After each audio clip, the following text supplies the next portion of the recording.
Good day, thinkers, thought leaders, progressives, and dreamers. I'm Craig the Writer Stewart, and this is So Much to Say. These are my thoughts in my voice on black shit, white shit, gay shit, and everything in between. Today, my guest is Pam Warner.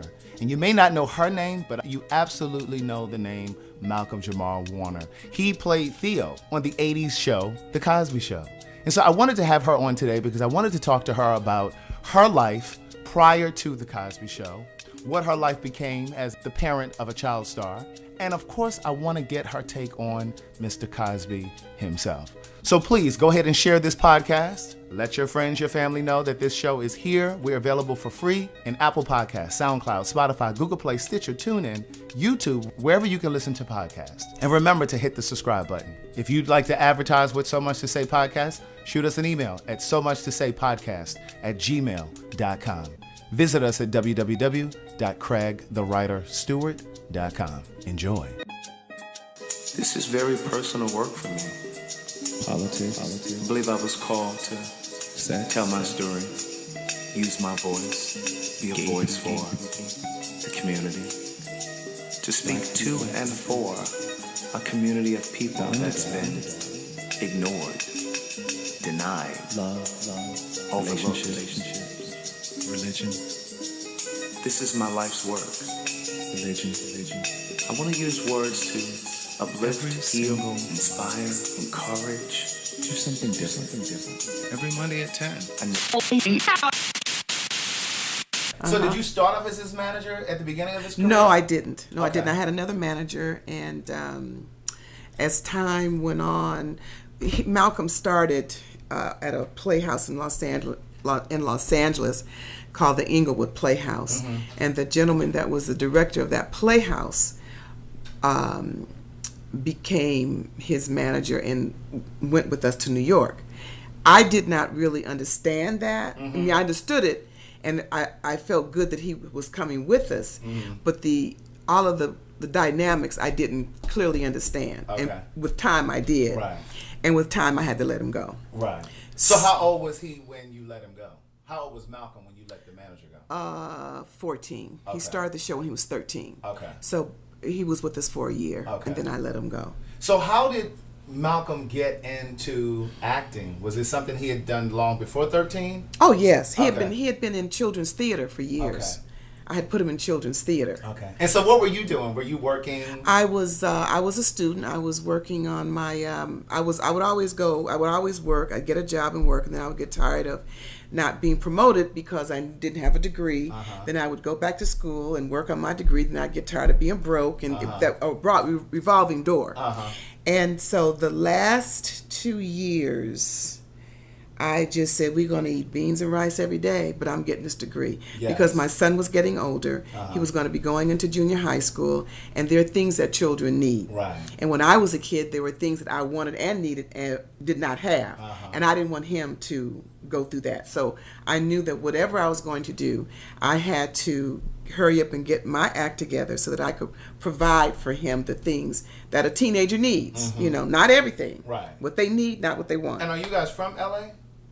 I am. Malcolm okay. isn't. Malcolm was born in New Jersey. He was raised in Los Angeles, but he's really a native of New Jersey. Okay. So how old was he when you guys moved back to LA? Los Angeles. He was about 5 years old. About 5. Okay. Mm-hmm, about 5 years old. So how long had he been How old was he when he got the role on the Cosby Show? He was 13. Oh, so he was 13. He was 13, but he started acting when he was about 8, 9 years old. Okay. So had he presented to you, "Mom, listen, I want to be an actor," or was it something that you saw? No, none of the above. Okay. None of the above. It was purely an extracurricular activity. Okay. That was it. There was no looking to get into the business. There was no grooming him. There was no asking to be in. There was none of that. Mm-hmm. It was just I tried. His father coached Little League softball team. He hated it. Mm-hmm. I put him in basketball. He hated it. So I felt that children need something else other than going to school, coming home. Yeah. They need to. People need to, in my mind, they need to learn as early as possible what the priorities are and how to prioritize their time. And you don't wait until they're 18 or 25 years old, moving out of the house and then trying to learn how to juggle and organize and maintain their lives. I didn't believe that. Right. I believe it started as early as possible. And so putting him in that playhouse was only so he would have something else to do. As it turned out, and he says that after the first production and he got that applause, there was nothing else he wanted to do. Really? Yeah, that was it. That was it for him. So when you guys replaced the old manager, you took I over took the over. role. Yes, I took over. So you guys moved to New York at that point? No, we had already been in New York when I Okay. got rid of him. Oh, okay. We were already in New York because he came with us for the Cosby Show. Okay. So he auditioned for the Cosby Show in LA, or was it in New No, York? in L.A. Okay. He auditioned in Los And Angeles. so what was the time point or time frame from when he auditioned to you actually moving to New York? It was, I think the audition happened in, that's a good question. It happened sometime in April, because I remember it was, it was Good Friday, and normally I would say, oh, we're going to go do so and so and so, and it never happens until, midnight or something. No, not that late, but it was Good Friday, and I said, we're going to get up early, and we're going to go window shopping, because I couldn't afford to buy a lot of stuff, so we go window shopping, and we're going to go have lunch, we're going to go to a movie. I planned the whole day. Yeah. And so Malcolm said, yeah, right, Mom. Well, by 11 o'clock, I was ready to go. Let's go. We were out, and we had a great day, and this was before cell phones, and I think all we had at that time were just answering machines, and they were like brand new. That was and so we spent our day that day, and got home and played my little answering machine, and the agent was on the line, and she was frantic, frantic. You guys, you gotta, he has this audition,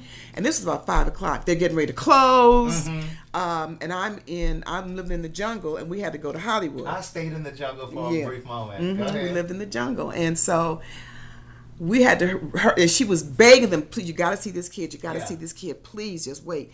And she convinced them to stay until we got there. And for those listening, from the distance from the jungle to Hollywood in LA traffic. Yeah. Oh, at 5 o'clock. At yeah. 5 o'clock. Yeah. It's a mess. Yeah. And so we got there, and they auditioned him, and they wanted him to come back on Monday. And he came back on Monday, and I had to work. So this manager took him. Or was it the agent? I don't remember, but I think Gary took him. And so when I got home from work, I played my little machine, and it says, and all it said on there, very monotone, Mom, I got it. That's what Malcolm said. Yeah, Mom, I got it. That was it. So I didn't know. And you knew it was the Cosby Show? No. First of all, Cosby was Cosby. Correct. But Cosby never had a successful show on television. At that point. So it didn't mean anything to me. But him saying I got it, I didn't know. I didn't know what he meant. In my mind, you got what? What? Because his voice was so monotone, and so I didn't think anything of it. And so then the agent called me, and she was just all over. He booked it, blah blah blah blah.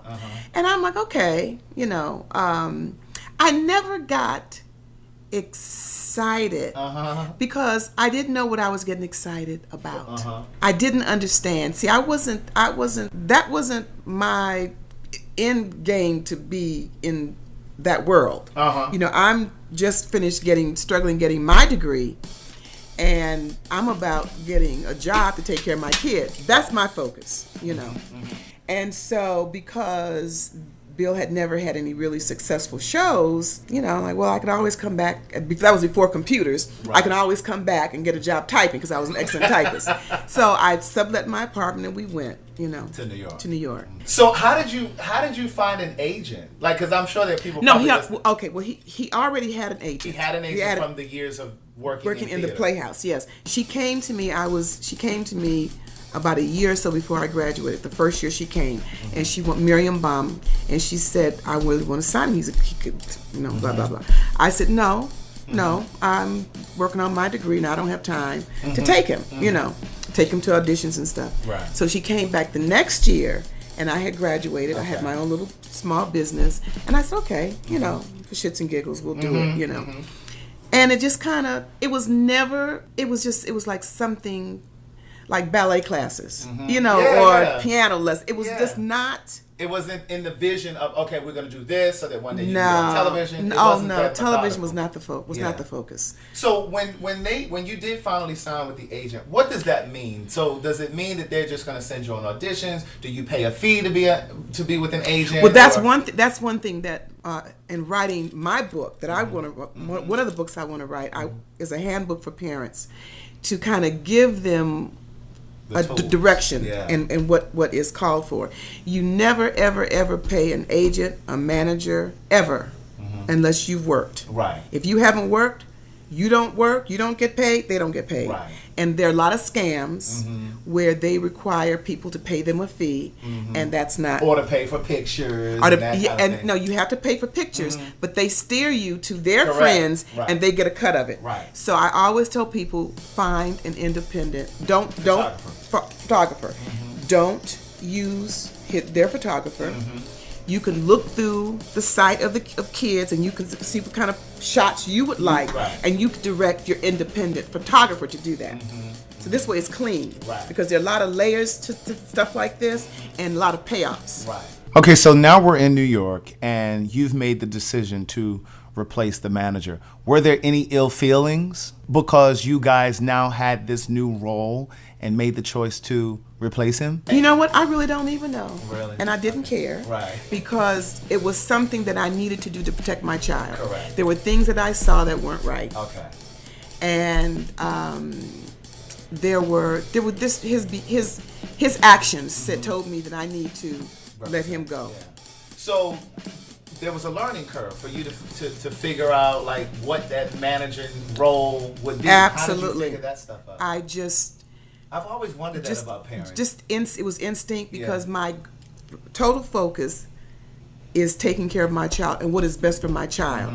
And where a lot of parents make mistakes, which is why I want to write my book, is that they get confused. The attention that your child is getting, they get it confused with a lot of things. Number one, they get it confused with themselves. It's their attention. With themselves. They get it confused that their child is going to be a star. They get it confused with how they look to their family and friends. There's a lot of confusion that goes on.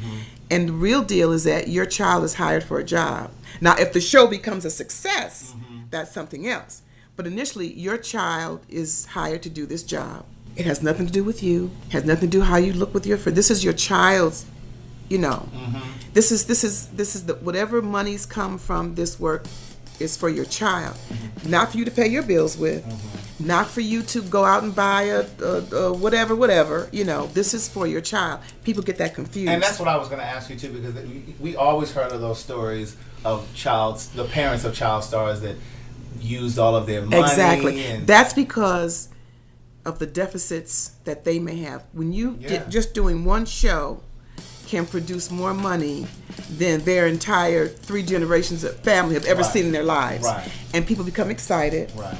It is excitable. It makes people think, oh my God, this is.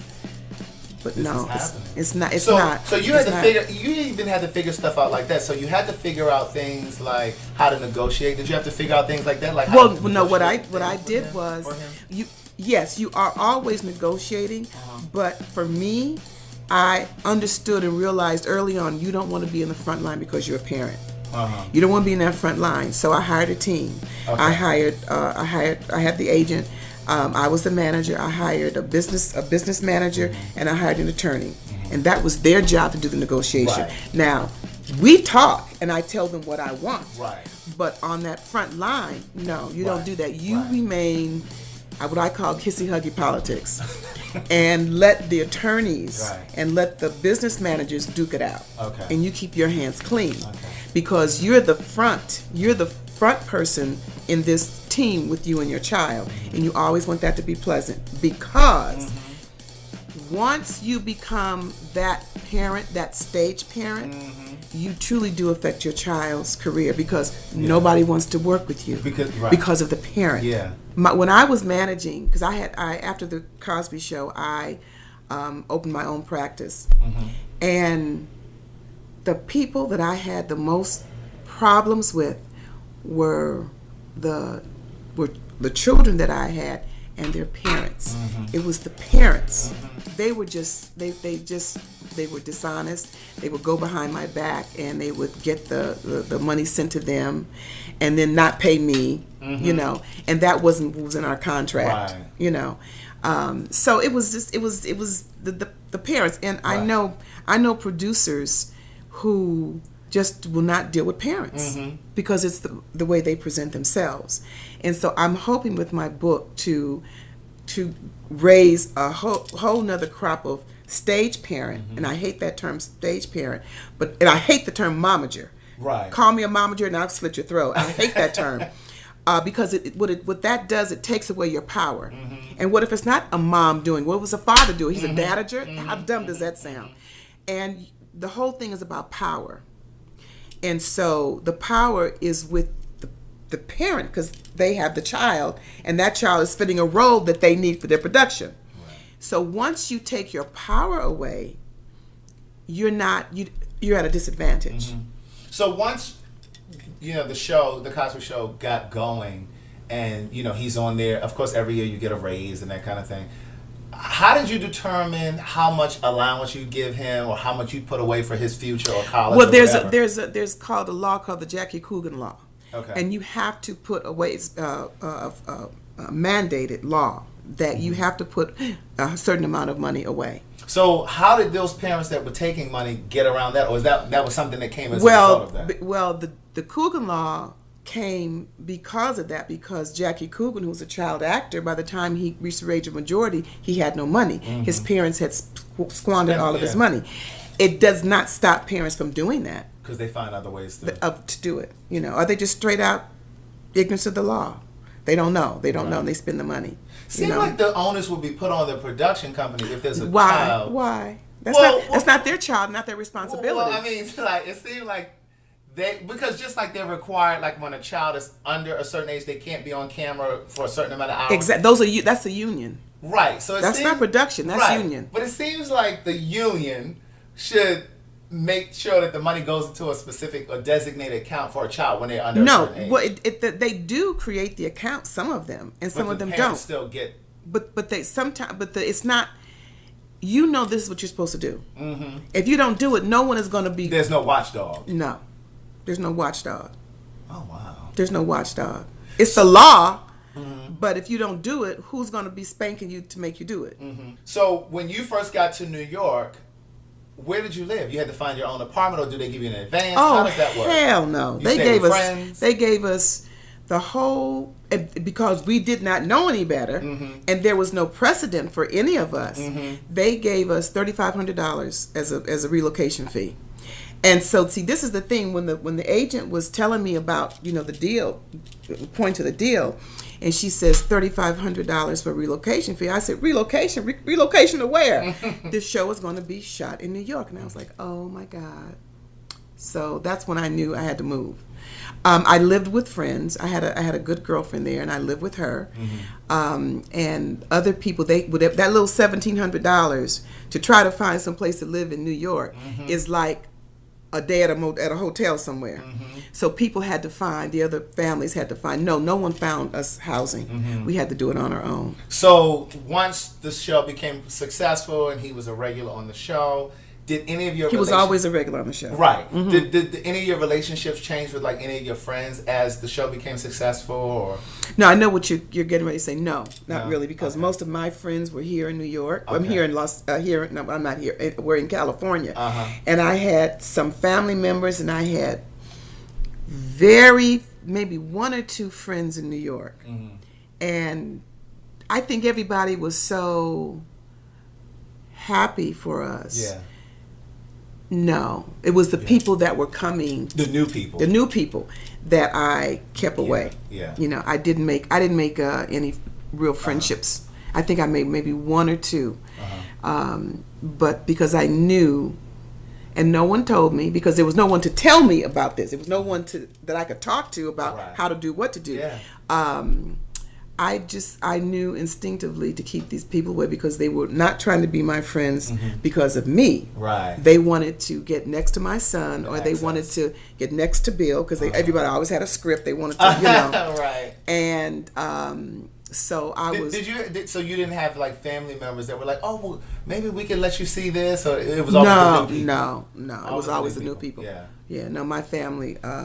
So if he was in high school, he had to find school there. Did you just ask people there, like, well, what school? No, for that there was an organization called On Location Education, and there was a school there called Professional Children's School. Okay. So in the beginning, he would go to the physical school, and then as time went on, that was no longer feasible, and so the schooling they were tutored on the set. Okay. Yeah.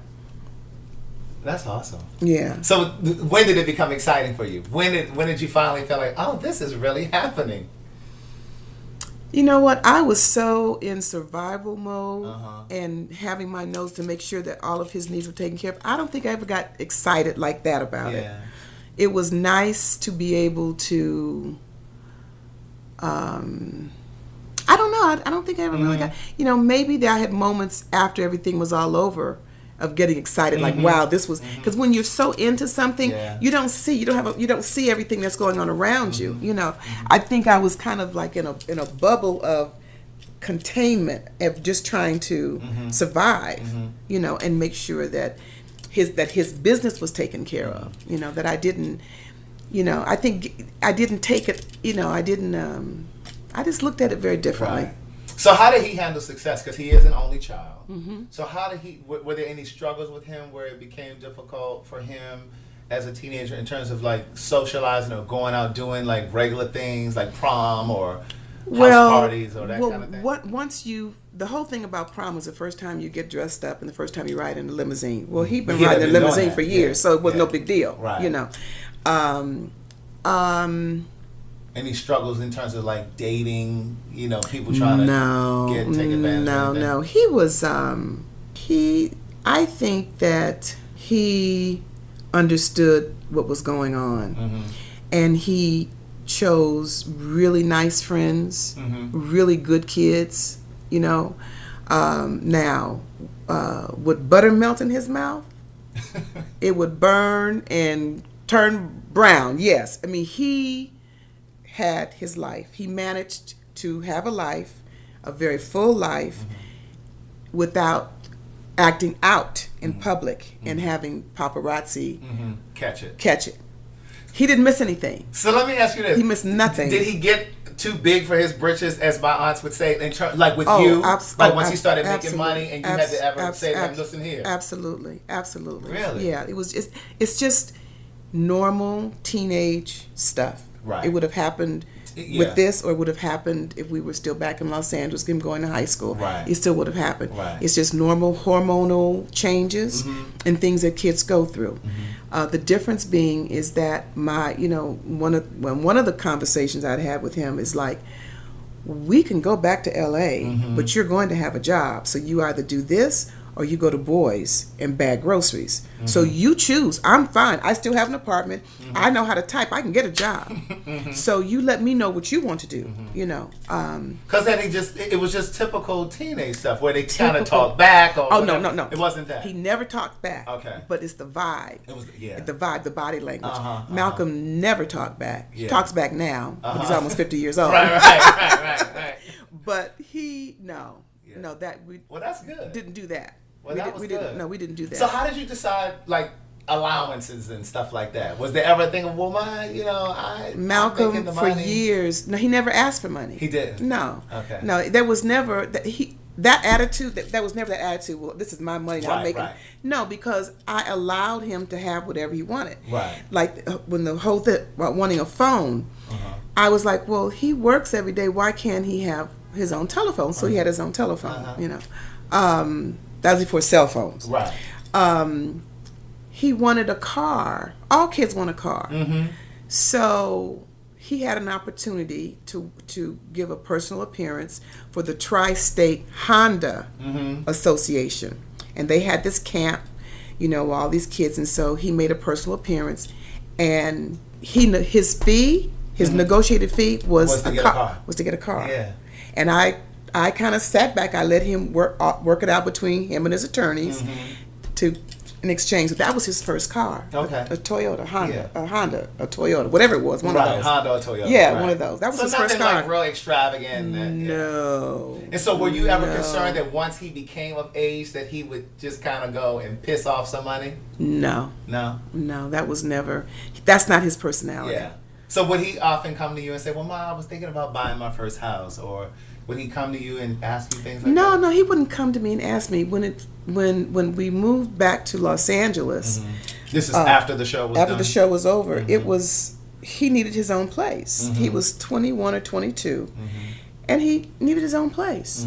And so it wasn't him coming to me. It was, well, this is the next step. Right.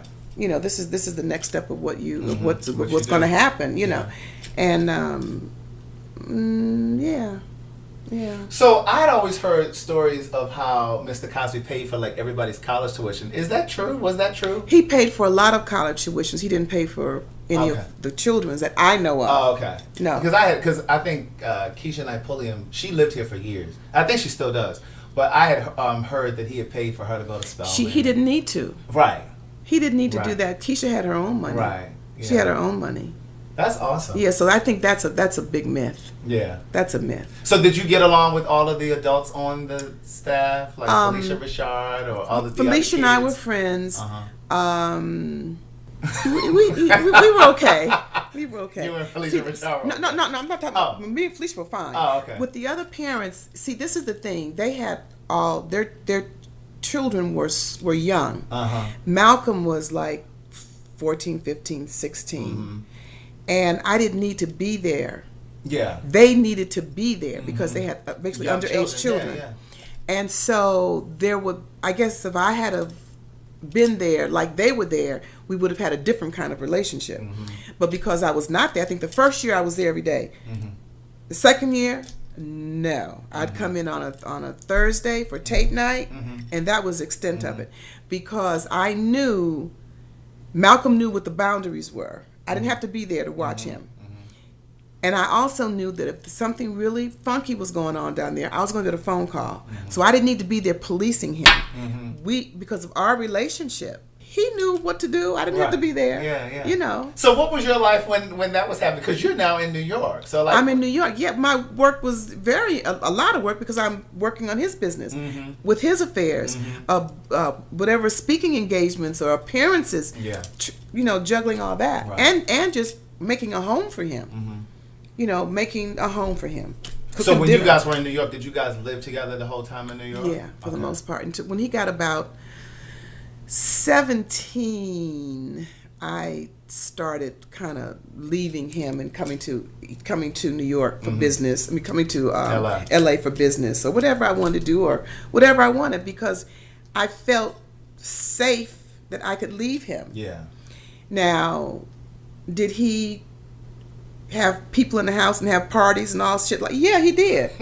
But when I got home, I didn't see nothing. Right. So there was nothing I could say. Right. But you think I'm not dumb enough to think he was just sitting in that house by himself. Right.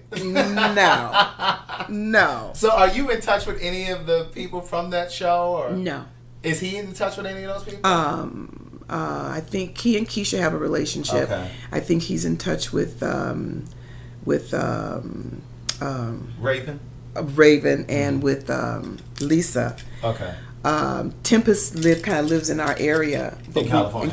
but we never see Is she her. a veterinarian? Is that true? No, that's not her. That's the girl. That's From What's Happening? Yeah. Yes. Yeah, yes. no. I mixed that up. You're No. right. And my relationship with Bill and Camille has lasted all the years, so 30, 40 plus years So of you friendship. still talk to them? Absolutely. Really? Absolutely. Well, you know, with everything that's been in the news, my mom, a lot of black people are kind of on the fence. My mom is like, well, I think it's a conspiracy because he was going to buy NBC. No, that's a myth. Right. He wasn't going to buy NBC. So that's a myth.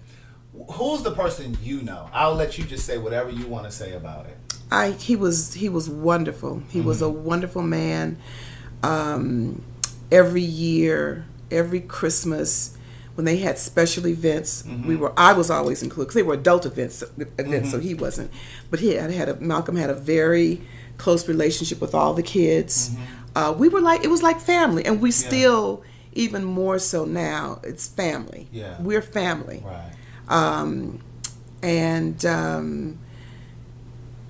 Camille was very instrumental in my go-to person when it came to business and finances. Right. She helped navigate. She not help navigate. No, she didn't help navigate. She would provide resources for me.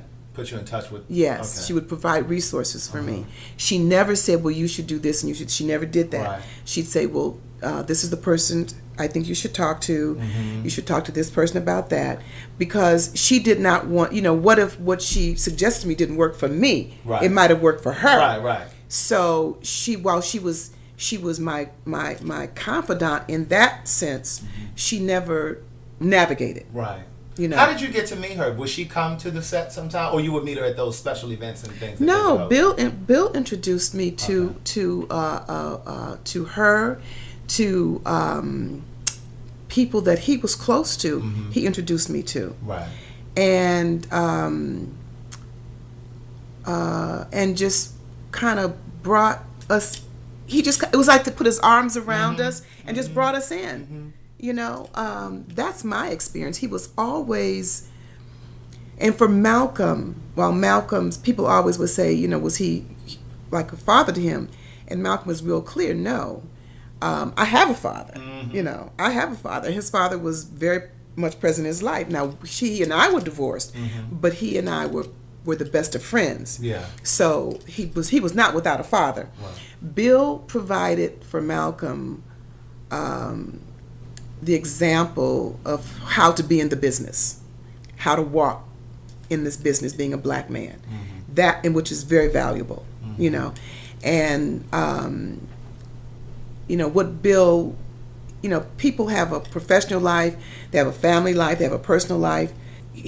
What he showed us was only, and what we saw was just a wonderful man who loved his wife to no end, loved his children, and enjoyed his life, and he enjoyed what he did. He loved what he did, and it showed.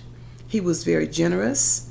He was very kind, very warm, and he kept us close. He kept us close, I have to say, and we're family.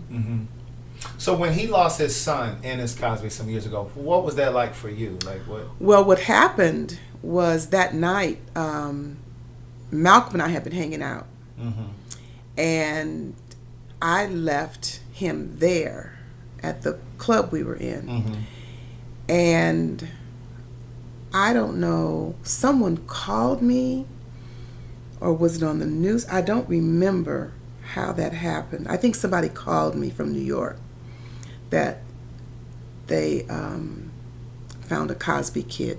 It was a Cosby Kid. So you didn't know if it was his I didn't know real child or a I didn't know if it was child. Ennis or if it was Malcolm. I had no idea, and I couldn't reach Malcolm on the phone. And I remember I was having a conversation with Camille. We were on the phone when it came that it was Ennis, and it was very devastating. And we got off the phone, and so somebody came that. and told her while you were on while the we phone? were talking. She got the information. Got it. She got the information that it definitely was Ennis, because all they said was Cosby Kid. Yeah. They didn't have a name at that time. So that's kind of how that would happen.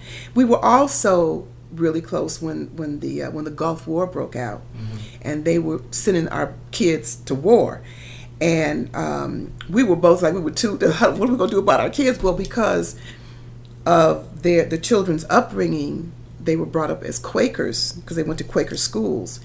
I think that was going to help Ennis from not going, but I didn't have anything like that for Malcolm. Yeah. And we would have I conversations. never knew that they were raised as Quakers. I never knew. I know. No. Let me change that. Mm-hmm. They attended Quaker schools. Okay. And I think maybe that was how. Okay. I don't know if they had to actually. I don't think the war went long enough where it was a possibility that they would take Ennis or Malcolm. But I think, as I remember, because the kids were in Quaker schools, that would have helped Ennis from not having to go. As I remember, I may be remembering incorrect. But I know that was an issue, and I know that we would talk about how to keep our children safe. Yeah. How to keep our children safe. So I want to talk about the man that started my son's career. The decision that Bill made about my child has sustained my child in his life and supported how my son makes his living, because it fulfilled him, and that was what he wanted to do. He had a wonderful platform with that show, and it really got him. Those 8 years, he also at that time, Malcolm became the youngest director to go into the DGA. And because of Jay Sanders, who was our director, would let him come into the directing booth. And at that time, it's totally different now. They used to snap the scenes. I mean, that's going way back. So Malcolm learned the old way, and 4 camera, not just single camera, but 4 camera. And he learned so much, Is he still working in the arts? I know he's a musician. Is he still is he working on any projects now, Malcolm? Malcolm is the one of the leads on a show called The Resident. So he's on a show called The Resident. The Resident. He is one of the major leads. He plays a cardiothoracic surgeon. And they tape that here in Atlanta? It's taped here in Atlanta. Okay. And he is the character is the top surgeon in the country, and he's at I think it's Chazane. I forgot the name of the hospital. Well, anyway, he's at this hospital, this fictitious hospital, and so Malcolm never stopped working. Malcolm has always worked. Right. And yes, he had a band. He still has a band. He's a poet, spoken word artist. He's married. And yes, and he has a beautiful little baby, and so yeah, he's always worked. Worked. That's awesome. So what is next for you? I know you said you want to write your books. One is a guide, and then perhaps one about my life. Your life. Okay. And so when should we expect that? Oh, I don't know. It's still in the making. Yes, in the gestation. Okay. I'm just getting impregnated with it. Right. Yeah. So we got a long 9 months to go. Right. Well, listen, it took me 9 months to write my first one, and I always say that that book wanted to be born, and it wanted to be born in L.A. That's where it happened, and it literally took me 9 months of writing the first one. The second one took a little longer because I was touring the first one and writing in between. So yeah, but okay. All right. Well, thank you for coming and being a guest on So Much to Say podcast. If this is your first time listening to this podcast, remember to click the like or follow button. We're available for free in Apple Podcasts, SoundCloud, Spotify, Google Play, YouTube, wherever you can listen to a podcast. We're here each and every Monday morning at 10 a.m. Eastern Standard Time. Be safe. Keep loving yourself.